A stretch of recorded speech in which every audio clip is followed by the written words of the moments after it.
and Pharmaceuticals in association with Higher Secondary Principals Forum.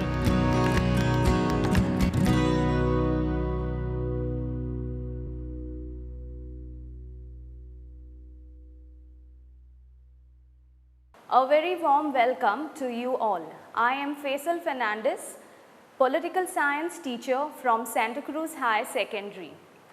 I am very privileged that I can reach out to you all through this series of Prudent Scholars in this time, especially when we are all being homebound. I am here to give you a lesson today on political science from your 12th standard syllabus from the book Contemporary World Politics. As I begin with my lesson, I want you all to have a look at this image. Well, I don't need to tell anyone what map is this, as we all know that this is the map of world. Well, this map, world map, is having a very well defined continents here. We have the North America, we have the South America, we have Europe, Africa, Asia, Australia and Antarctica. These are the 7 continents which are very well defined on this map. Now I want you to think, which continent does India belong to? Yes, I'm sure you all know by now that India belongs to this continent, that is Asia. So, in this lesson today, we are going to study about this continent. We are going to study about India, we are going to study about a few more countries from Asia. Now, the next question that may come to your mind, are we going to study everything about Asia and everything about all the Asian countries? Well, not really. If you look at this map, there are a few countries which are marked around Indian border. We have India, we have Pakistan, Nepal, Bhutan. Then towards the south we have the oceans. We have Bay of Bengal, Indian Ocean, Arabian Sea, we have Maldives, we have Sri Lanka. Well, yes, we are going to study in Asia about these few countries with whom India is sharing its borders.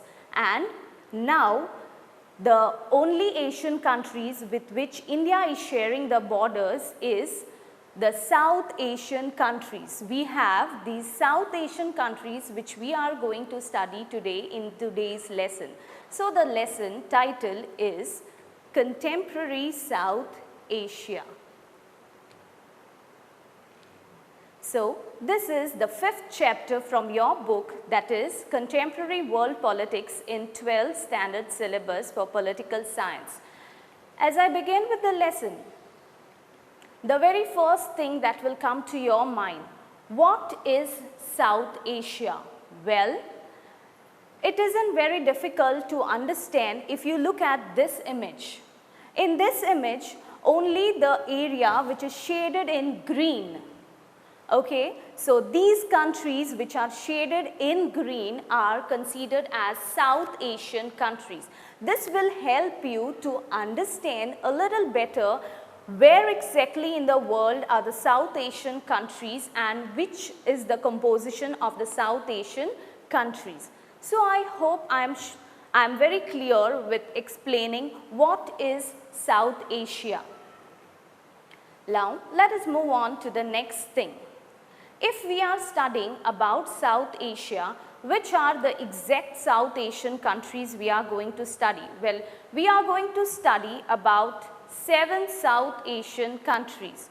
The 7 South Asian countries that we are going to study in this chapter are Bangladesh, Pakistan, India, then we have Sri Lanka, Bhutan, Maldives and Nepal. So again, let me say, we have Bangladesh, we have Pakistan, India, we have Sri Lanka, we have Maldives, we have Bhutan and we have Nepal. So these are the 7 South Asian countries that we are going to study in this chapter. Well, you may again think, are we going to study everything about these South Asian countries? Not really. we are going to study just a few aspects of these countries. The very first thing that will help you to understand these countries a little more better is if we know the geography of these areas. If we go to see the geography of this area, the South Asian countries are very well demarcated with natural boundaries. We have towards the north, we have the mighty Himalayas. Okay, so these demarcate the natural boundaries of the South Asian countries. Then towards the south, as you can see, we have the oceans. We have the Indian Ocean, we have the Bay of Bengal, which demarcates the borders for the South Asian countries. Okay, so the South Asian countries have natural bordering for these areas. Towards the north there are Himalayas, whereas towards the south there is the ocean. Now in this image you will see there is Pakistan, India, Nepal, Bangladesh, Sri Lanka, Bhutan, Maldives, whereas there is also another country, there is Afghanistan there. Now you may think, why didn't I say about Afghanistan anything? Is it not a part of South Asia? Well, yes, it is not considered as a part of South Asia because the politics of Afghanistan is studied in the Middle East countries. That's why it is not considered as a part of South Asia. When we look at the nations here, if you see the countries, the largest country over here among the South Asian countries is India. So India is physically quite dominating when it comes to the entire South Asian nations. So India is physically a bigger nation when it comes to the South Asian countries and in a better position with all the other countries because it shares its borders with most of the South Asian countries. So I hope with this at least the geography of South Asian countries is clear. So again, we are going to study about these South Asian countries, that is Pakistan, India, Nepal, Bhutan, Bangladesh, Sri Lanka, Maldives. Okay, so the 7 South Asian countries and geography. As we are done with the geography, let's move on to the next thing. In contemporary South Asia, the one aspect that we are going to study about these nations and about these countries is political aspect. That is, what kind of political system did these countries have? Whether they had political system which was really good in favor at that time. So what was the kind of political system that they had? Whether they had a dictatorship or whether they had democracy. When we talk about these two political systems in the South Asian countries, whether if they followed a dictatorship or they followed democracy. Now the next thing I want to ask you, can you think of what is exactly dictatorship and what is democracy? They are the two different areas of politics, contradicting areas of politics you can say. Dictatorship, as you can see in the image, it's a one-man rule wherein one person rules over the others. Whereas democracy, we are all quite familiar, even in school we are quite familiar with democracy with one very simple thing of understanding. We all say democracy is of the people, for the people and by the people. So a government or a kind of a political system wherein people are given more importance than one person. So it's a government that is formed by the people and it's a government that is for the people. So entirely wherein people have a more to say, to do rather than one person doing for everyone.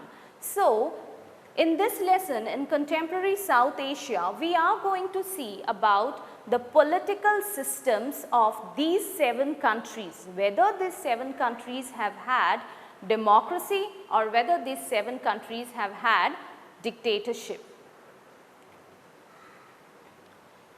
The 7 countries that we have in South Asia, as I have said earlier, that is Bangladesh, Pakistan, India, Sri Lanka, Bhutan, Maldives and Nepal.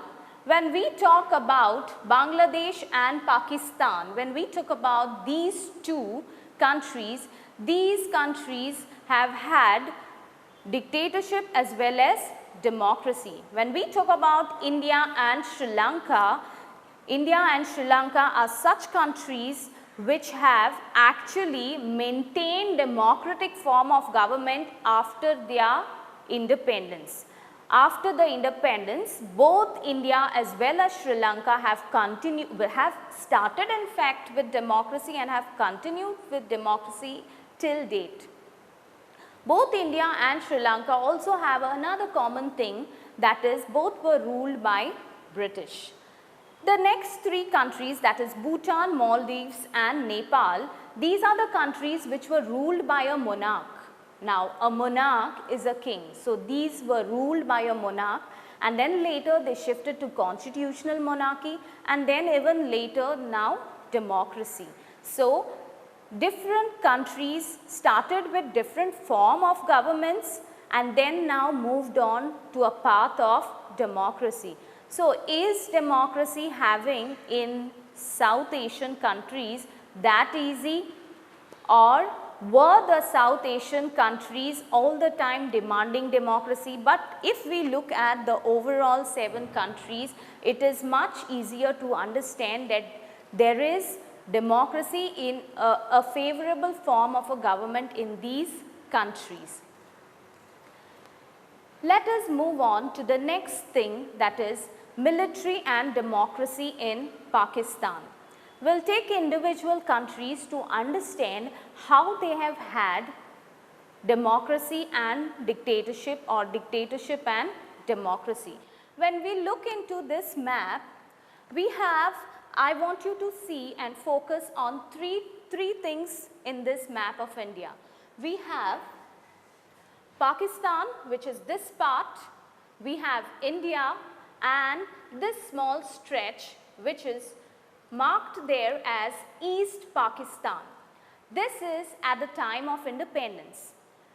Now, India got its independence in the year 1947, whereas Pakistan also got its independence in the same year, more or less on the same day, just one day before they are celebrating their Independence Day. So, at the time of independence, Pakistan was divided into 2 parts. We all know that very clear, that there was a division of India, there was a 2 nations theory that was proposed to divide India and Pakistan at the time of independence. But if I have to say, we have to say India was divided although into 2 nations, but was divided into 3 parts, because in the same time Pakistan and this part of Pakistan, okay, was also created at the time of 1947. This is actually Bengal, which was divided and was formed as Pakistan. So, part of Pakistan was over here, whereas the other Pakistan was over here, which is quite far from the other one. So, this side of Pakistan was considered as West Pakistan, whereas this side of Pakistan was considered as East Pakistan. So, the West Pakistan and the East Pakistan was created in the year 1947. So, when this West Pakistan and East Pakistan was created, as we can see, the West Pakistan is actually a larger dominant area compared to the East.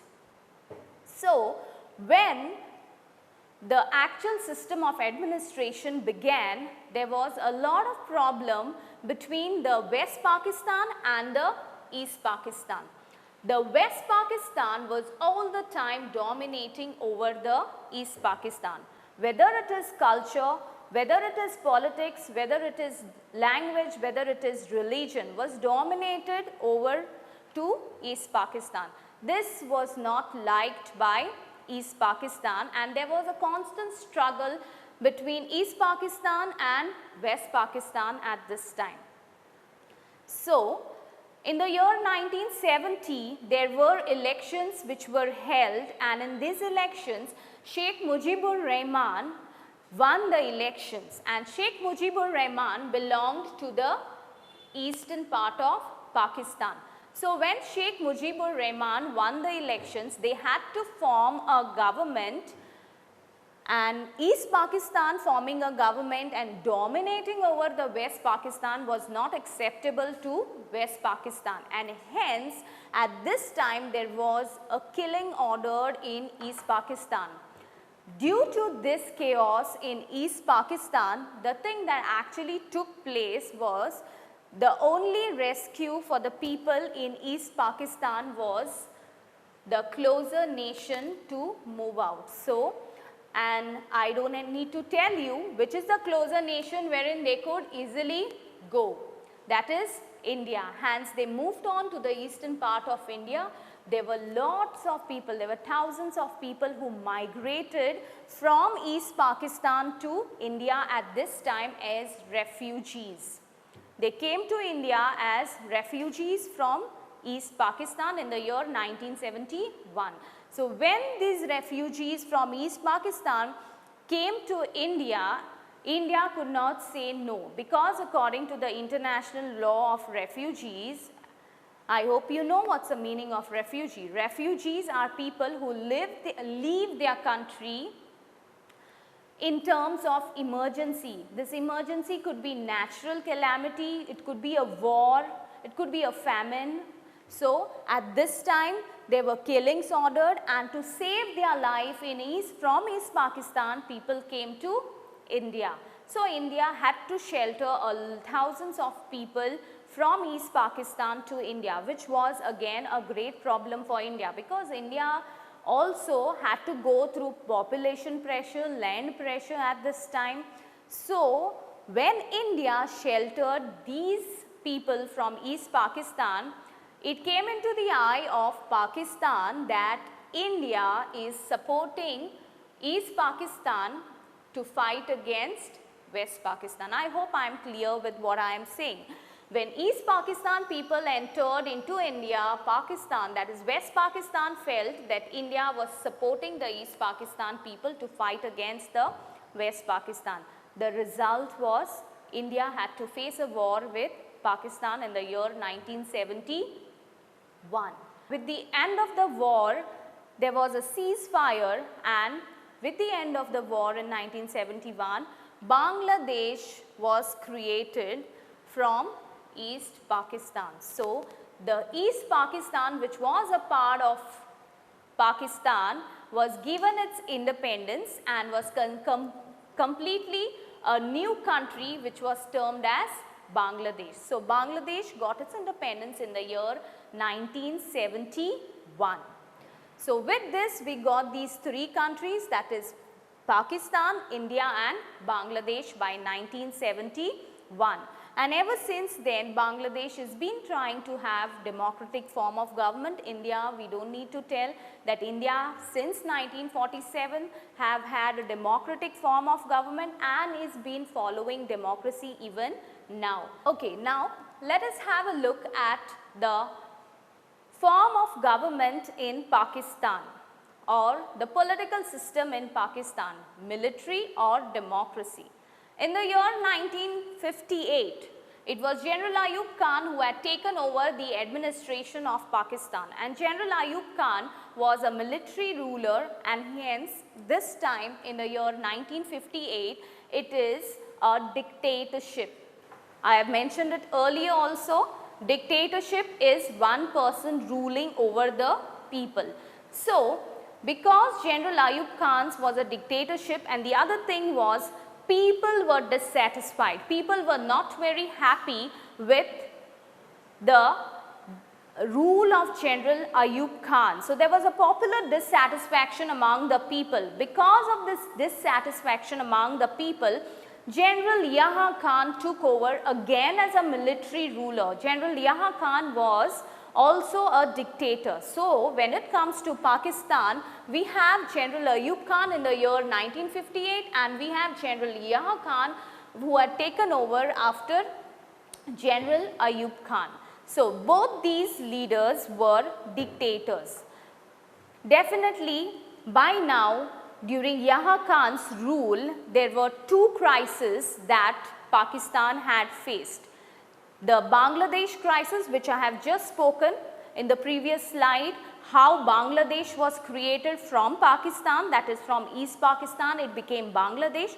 And the second one was a war with India. So, there were two crises that Pakistan faced during General Yahya Khan's rule. So, as a result, the next person to come up in Pakistan as a leader was Zulfikar Ali Bhutto. This time the Bhutto government was a democratic form of government. Zulfikar Ali Bhutto was the founder of the Pakistan's People's Party. He was an advocate by profession and he was a democratic person. So, his power or his leadership went in for Pakistan from 1971 to 77. There was a coup that was planned against him and Zulfikar Ali Bhutto was brought down and removed from the post of the leadership of Pakistan, and a new government of Zia-ul Haq was established. This time Zia-ul Haq's government was a dictatorship. So, if we have a look, we have military, that is dictatorship during Ayub Khan, then we have Yahya Khan, again the military rule, dictatorship, then we have Zulfikar Ali Bhutto who was a democrat, who established a democratic form of a government in Pakistan, and then Zia-ul Haq who was again a dictator in Pakistan.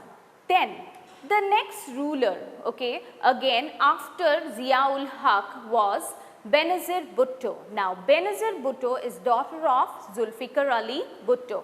During the time of Zia-ul Haq, people were completely dissatisfied. Also, there was a pro-democratic movement that was taking place, because by now during the time of Zulfikar Ali Bhutto, people had already tasted what is democracy. So, they were fighting, they were people who were fighting for democracy. So, now next we had Benazir Bhutto. So, the phase of democracy from Zulfikar Ali Bhutto then came to dictatorship to Zia-ul Haq and then went on to Benazir Bhutto, and after Benazir Bhutto the democratic phase came to an end for some time until Pervez Musharraf took over as a dictator of Pakistan. So, if we look into the political history of Pakistan, we have dictatorship, then we have democracy, then again there was dictatorship, again there was democracy, and then again there was dictatorship. So, there it looks like people were demanding for democracy, they were getting democracy, but there were a few factors that were leading dictatorship not to succeed, and in fact were leading dictatorship. So, the factors that contributed to the failure of democracy in Pakistan, what were the factors? As just in the previous slide we have seen that there were democracy which was been demanded by the people, but then again after due to some reasons dictatorship came into existence. Now, what are the factors that is making democracy a failure in Pakistan? Well, the social dominance in military and the clergy or the aristocrats. You know, every society have some sections which are dominant in the society. So, here also the dominant sections in the society like the military, the aristocrats, the clergy never wanted to have democracy, because it is during dictatorship rule they were having a better hand in the government than the democratic, because we all know democracy is for the people, of the people and by the people, as we are used to say it. Okay, so democracy will give more power into the hands of the people, and the aristocrats and the clergy and the military will not get much of the power in their hand. Hence, they were not supporting democracy, and every time there would be democracy, they would see to it that democracy is brought down and dictatorship is coming back again.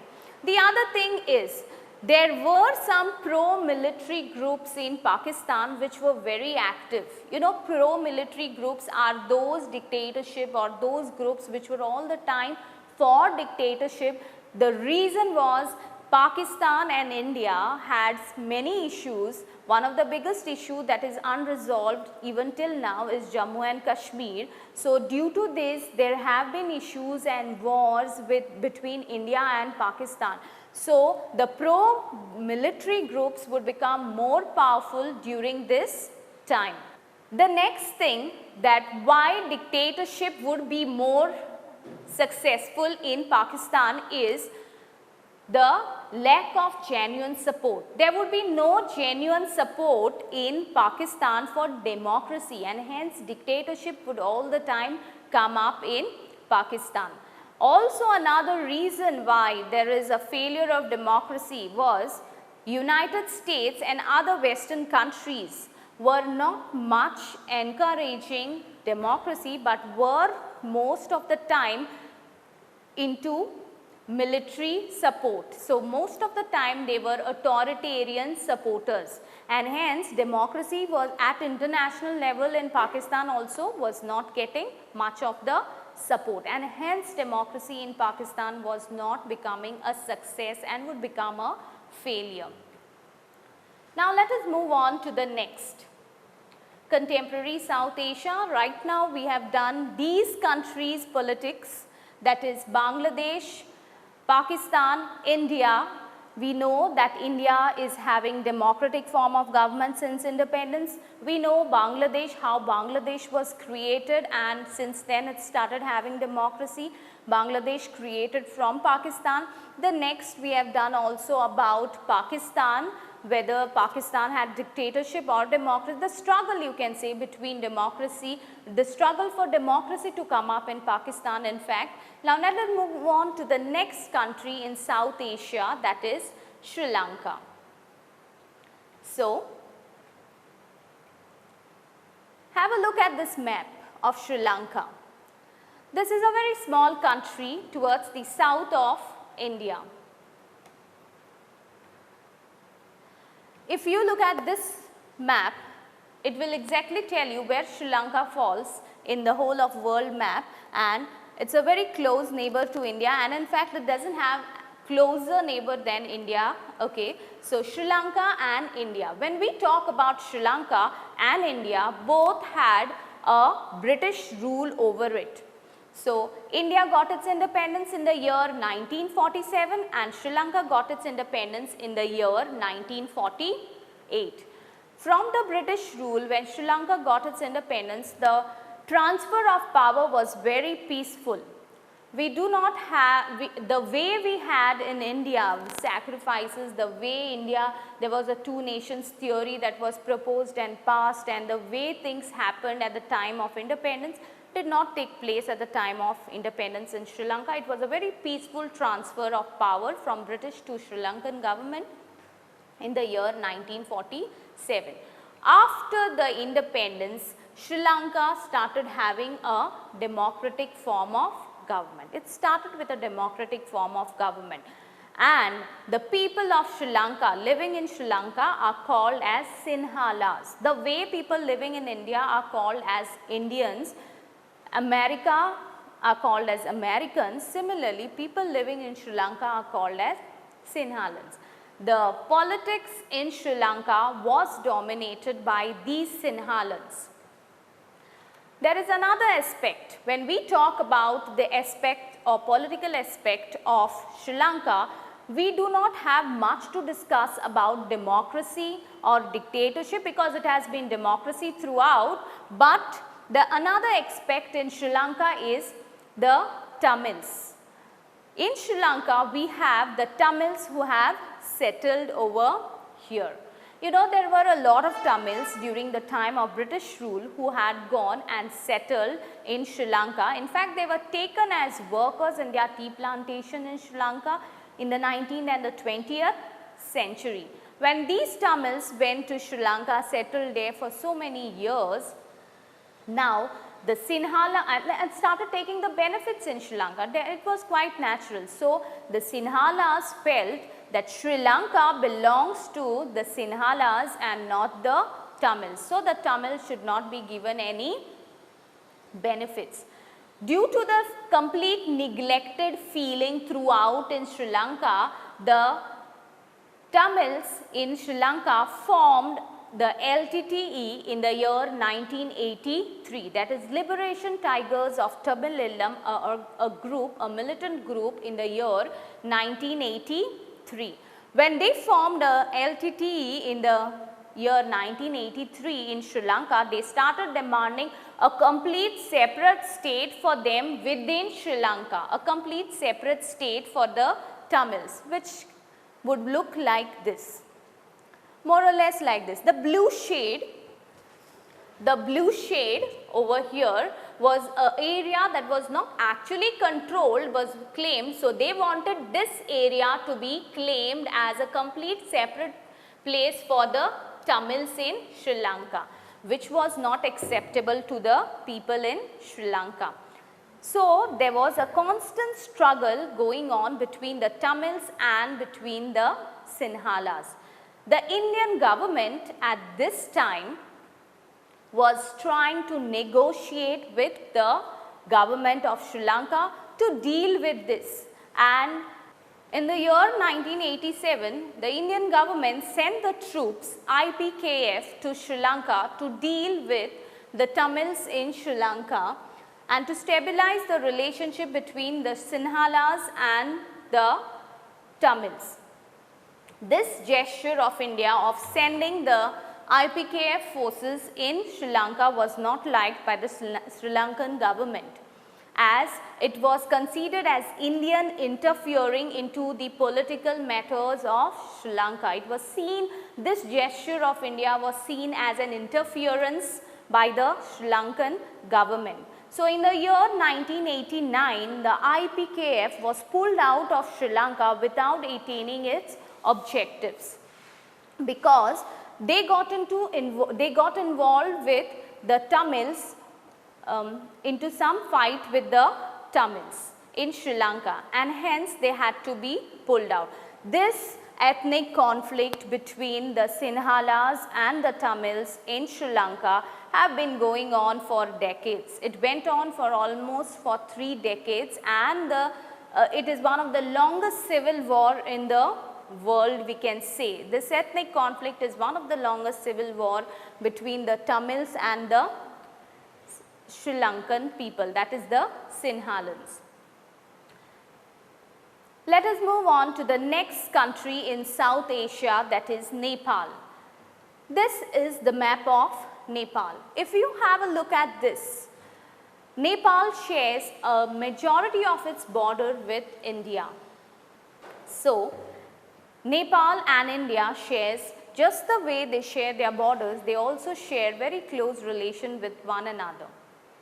When we talk about Nepal and their political system, Nepal was historically a Hindu kingdom in the past. Then later it was controlled by the monarch. Monarch is the king who controlled over the population and over the country. Okay. Then the people in Nepal were later started demanding to have a democratic form of government. As we all know, the South Asian countries by 1950s, most of them were having a democratic form of a government. So, people in Nepal were also aware that their neighboring countries are having a democratic form of a government, and hence there was a demand for a democratic form of a government in Nepal as well. But the monarch did not accept the demand and in fact suppressed the demand for a very long time. After a long struggle, somewhere in the year 1990, the monarch accepted a bit of people's demand and established some representative council, some representatives who have been elected by the people in Nepal, and established something called as constitutional monarchy, wherein there are the representatives and the monarch is still the head of the state. So, there was some kind of democracy which was there in the hands of people. But this was not the end for Nepal. There was a struggle still going on, because there were the people who were demanding democracy. There were also people, there was also a monarch who wanted to control in Nepal. There were also people who did not want monarchical rule at all. They were the Maoists.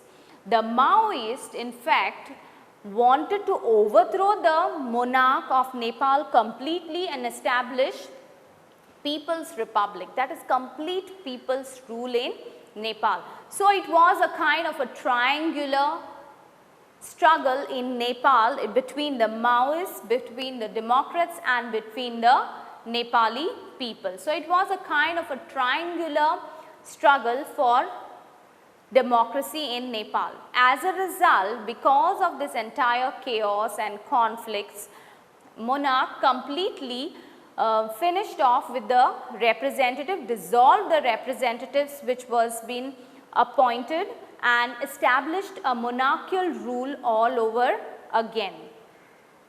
Then, by then people were not happy to have monarchical rule all over again, and there was a constant struggle demanding to have and restoring the representative house which was been dissolved by the monarch. After a long struggle by the people, the struggle between the Maoists for democracy, somewhere in the year 2007, there was an agreement by the monarch to give up his rule and establish a complete democracy in Nepal. So, it was a long struggle for Nepal for democracy. So, democracy in Nepal just did not come. It was not that easy to have democracy in Nepal. So, in Nepal also, like the other countries, had to struggle for democracy. Let us move on to the next, that is Bhutan. This is the map of Bhutan. Just as I had shown you and said earlier that as Nepal shares its borders with India, Bhutan as well shares a lot of border with India. Bhutan is a small country and it is a country wherein there have been a monarchy in the initial years. Just to know where exactly is the location of Bhutan when we see map of India, this pink color shaded area is Bhutan.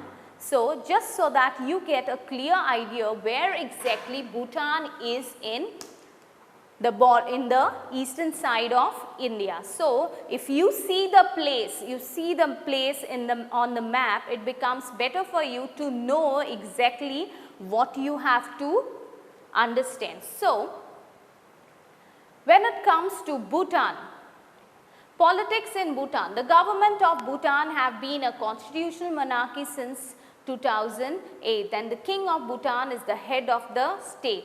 Bhutan has adopted a kind of a codified constitutional monarchy. So, they have a multi-party democracy and they have a monarch as well. So, it is a kind of a democracy that Bhutan is following.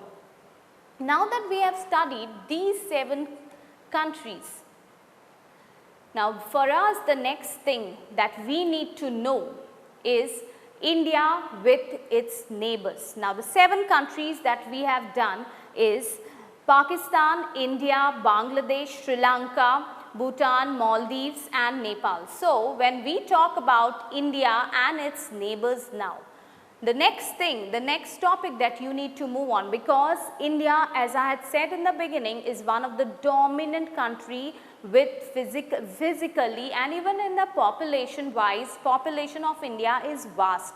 So, India is a dominant country over here in the South Asian region. So, we need to know, is India having good relationship? What is the kind of relation that India shares with these neighbors of its? So, let us take the very first neighbor of India, that is Bangladesh.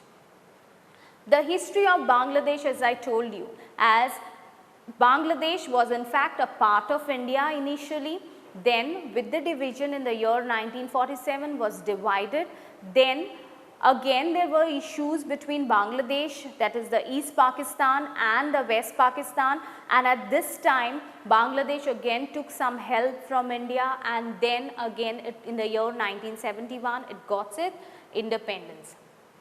So, India and Bangladesh share a very unique bond, a special relationship because of the common culture, as I have just mentioned that India and Bangladesh both share the common culture as they were apart, they were one country in fact in the past. So, common values, common aspirations. So, the issues between the only issues that India and Bangladesh have faced, or India has faced because of Bangladesh, is illegal migration in the year 1971, as we have done earlier, the boundary disputes here and there, and water disputes. Sharing of the river water is also another issue that India and Bangladesh is going through.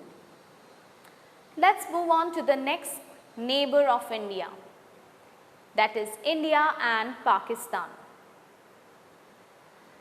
As we see India and Pakistan, we are all very familiar with the history of division between India and Pakistan. We know Pakistan was created out of India, or divided and was created as Pakistan in the year 1947. If I ask you, what is the biggest issue that India and Pakistan have? I am sure the very first thing that will come to your mind is nothing other than Jammu and Kashmir issue. It is one issue since independence is not solved till date, and there have been wars between India and Pakistan several times because of Jammu and Kashmir issue. So, India and Pakistan have issues because of Jammu and Kashmir. That's not it. They also have issues over the control of the Siachen glacier. Also issue of sharing of the river water as well, issues of sharing river water between India and Pakistan. So, India is having issues between Pakistan of both border disputes, water disputes as well. So, it is Jammu and Kashmir, it is the Siachen glacier, and it is the river water sharing. When we talk about India and Nepal, see the amount of Nepal shares the border with India. It shares quite a big amount of border with India, and the relationship between India and Nepal have been very cordial. In fact, the relation has been so special that it is very important for us to know that you can travel without even a passport to another country, that is Nepal. So good is the relationship between India and Nepal. So, India and Nepal have a very good relation wherein the citizens can move on from one country to the other without even a passport. And another thing about Nepal is, ever since India's independence, it has been in good terms. There have been no issues between India and Nepal other than some trade issues here and there. A few trade issues between India and Nepal. Otherwise, the relationship between India and Nepal have been fairly good and stable till now. The next neighbor, that is Bhutan and Maldives, both have good relationship, cordial relationship with India, and there have been no conflicts with Bhutan and Maldives. As we know, these are very small countries, but we cannot underestimate small countries. These are good countries which have never had any issue with India. When it comes to Maldives, in fact, there were times when Tamils, LTTE, the militant group organization in Sri Lanka, the Liberation Tigers of Tamil Eelam, had attacked Maldives, and Maldives had approached Indian government, and Indian government quickly reacted and helped the Maldives at the time of emergency. So, Maldives and India also share a very special relation with each other. So, the relation between Maldives and Bhutan is quite cordial. So, India and Sri Lanka signed a free trade agreement which strengthened the relationship between India and Sri Lanka, because we know we have done Sri Lanka, the ethnic conflict in Sri Lanka in a few slides before, wherein the relationship between India and Sri Lanka was a bit strained. So, there are some agreements which are signed between India and Sri Lanka which are managing the relationship between India and Sri Lanka. Apart from this, India and Sri Lanka have no much issues other than this. Now, as we have come to an end of this lesson, I want you to remember a few points that we have covered.